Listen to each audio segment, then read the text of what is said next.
नमस्कार दोस्तों, स्वागत है आपका अपने चैनल अल्टीमेट नॉलेज पर। दोस्तों, अपनी आज की इस वीडियो में हम लोग जानेंगे दुनिया के 5 ऐसे लोगों के बारे में जिन्हें दुर्घटना के बाद रियल में सुपर पावर्स मिली और उन्होंने इस सुपर पावर से अपनी पूरी लाइफ को पूरी तरह से चेंज करके रख दिया।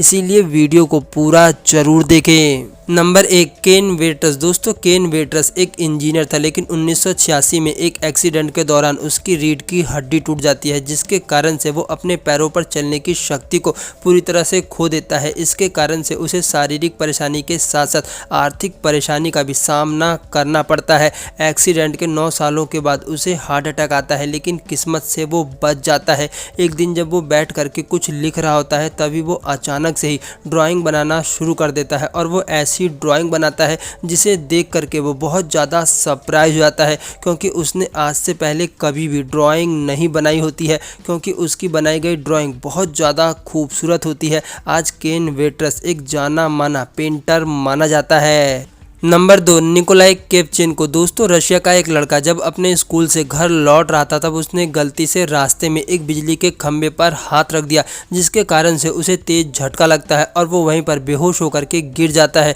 जिसके बाद लोग उसे उठा करके हॉस्पिटल ले जाते हैं, लेकिन जब वो लड़का 2 दिन बाद हॉस्पिटल से अपने घर पर लौटता है, तब उसके साथ बेहद ही अजीबोगरीब चीज़ें होने लगती है, क्योंकि लोहे से बनी चीज़ें उसके शरीर से खुद ही चिपकने लगती है, जिसे देखकर ऐसा लगता है कि जैसे मानो किसी चुंबक से कोई लोहा चिपक रहा हो। दोस्तों, इस लड़के के साथ होने वाली इस अजीबोगरीब घटना को वहां पर कई न्यूज़पेपर में भी छापा गया था। Number 3, ओर्नाल्डो cereal. दोस्तों, ओर्नाल्डो सैरल जब एक बारी फुटबॉल खेल रहे थे, तब उनके सर पर फुटबॉल बहुत तेज़ी से लग जाती है, जिसके बाद कुछ दिनों तक उनके सर में काफ़ी तेज़ दर्द रहता है। लेकिन उसके बाद जो उनके साथ होता है वो लोगों को बहुत ज़्यादा हैरान कर देता है, क्योंकि उसके बाद ओर्नाल्डो सैरल की मेमोरी बहुत ज़्यादा शार्प हो जाती है। उन्हें हर दिन बहुत अच्छे से याद होता है, वो हर बात को बहुत अच्छे से समझने लगते हैं। वो इस बात को बहुत अच्छे से याद रख पाते हैं कि वो कब कहाँ थे, आसपास की चीज़ें कैसी थी, उस दिन मौसम कैसा था, दिन कौन सा था,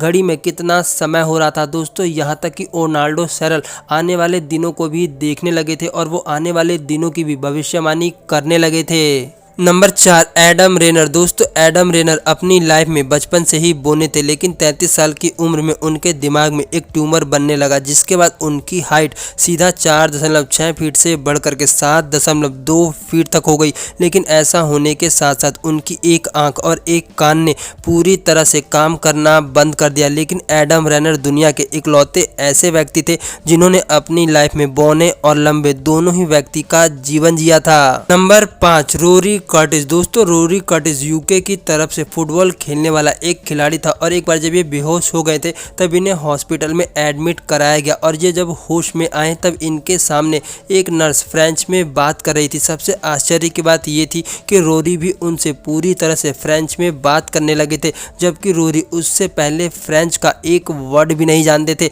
लेकिन तब रोरी उस नर्स के साथ पूरी तरह से फ्रेंच में बात कर रहे थे। इसके बाद रोरी कई ऐसी भाषाओं में बोलने लगे थे जिस भाषा को आज से पहले उन्होंने कभी सुना भी नहीं था। दोस्तों, मुझे इस वीडियो को बनाने में काफ़ी देर लगी, लेकिन इसे लाइक करने में आप लोगों को सिर्फ 1 सेकंड लगेगा। क्या इस वीडियो को आपका 1 लाइक मिल सकता है?